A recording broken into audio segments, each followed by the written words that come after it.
Do you know why waitresses always come to clean your table and then immediately hand you the dessert menu? Well, that's an order bump.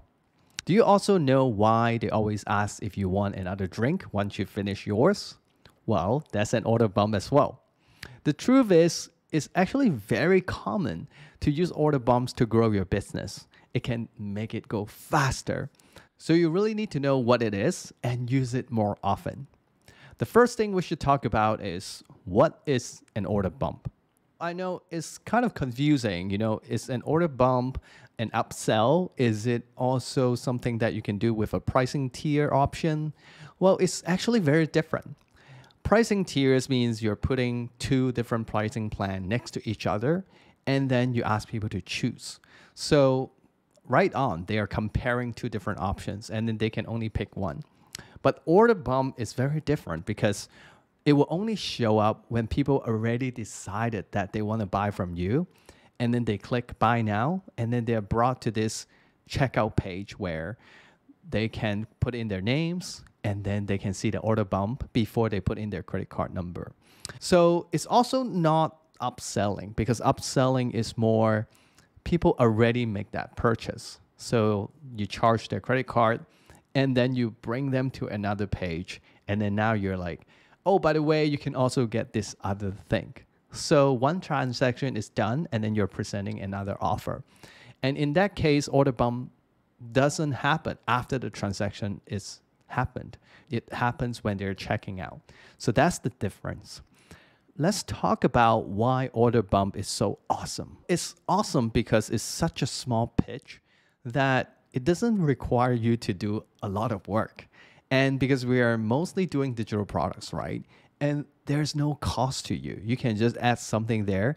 And if people get it, it's fine. If they don't get it, it's also fine. So the zero cost mechanism really, really works. The other reason why this is so awesome is because oftentimes, if you already get them to say yes, then it is a lot easier to get them to say another yes to you because they have already trust you. But now you might be wondering, like, what would be a good fit for an order bump? Well, out there are many theories about order bumps, but here's my theory.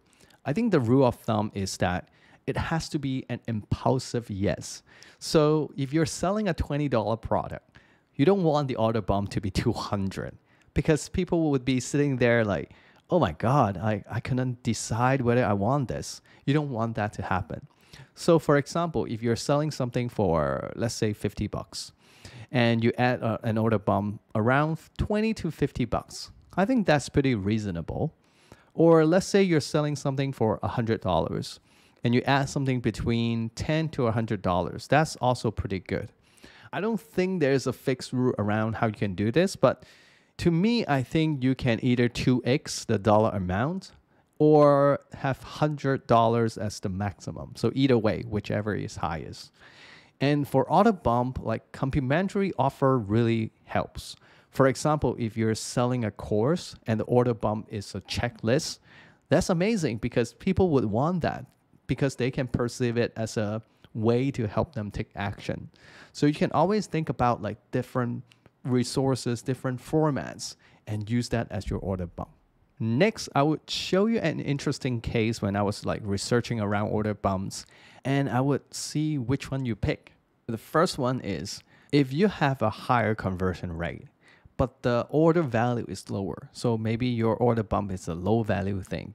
And then the second case is you have a lower conversion rate, but the order value is higher. So which one would you choose if you can play around with your setup?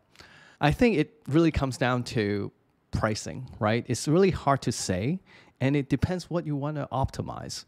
In some cases, you want to bring more people into your world, into your email list, into your customer list. Then I would say prioritizing high conversion rate, even though the order value is lower, that is the way to go. But at some point, you might want to optimize for the money that you're making in this business. In that case, then you might want fewer customers, but then each of them can pay a higher dollar. So it's really interesting. And I cannot say there's a one-way fit all kind of approach. You have to experiment to figure out how you want to do it. I think when we talk about order bump, we should talk about where to put it. As I said, order bump is something that goes on your checkout page. But what I found is that, there are still different setup on the checkout page. Some people might put the order bump on the checkout page on the first step. You click buy now, you land on the checkout page, you see the order bump right away. I don't like that very much. I like to, get them to fill in their information first. And then only when they put in their credit card, they see that. So at least they are a bit more committed. So usually on checkout software, you can actually split the steps. Click the buy now button, go to the checkout page, enter their name and email, and then now go to step 2. And that's when they see, oh, there's an order bump, there's something else. Okay, tick or untick, and then put in their credit card and then click buy. Overall, I think this is the best checkout flow that I've ever come to. Again, experiment and see what feels right to you. So speaking of order bump, I actually changed my setup recently and I started adding Small School Studio as my order bump.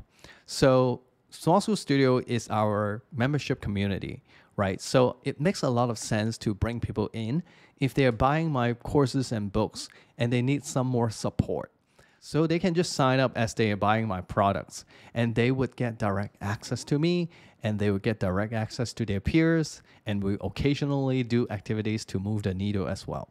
So if you're not aware of the Small School Studio, then you should totally check it out. It's very affordable at $197 per year. And the reason why I keep it pretty low is because I want this to be a very lightweight community that you're part of. Like, you don't need to think that you need to be there every single week to get value, to justify for the price you pay.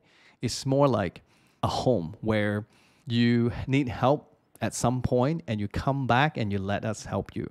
So it's very calm and very supportive. And the price point is how we want to do that.